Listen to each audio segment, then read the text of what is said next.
dabar jie yra Panemunių mokyklos dalis. Labas, lekėčiai, buvau pas jūs. Kas sakė, kad mokytojų dirbti yra prastai? Pasaulį matai ir ką pamėgojais? Šaukliai.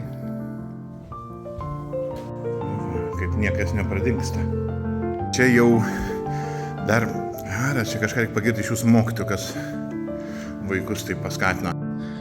Ir pabaigiu savo renginį Lekėčiuose. Dabar tai yra skyrius, yra toks 3 mokyklų tinklas ir su 3 mokyklų atstovais studijavom, kaip mes kūrėm ir palaikom santykį su mokiniais.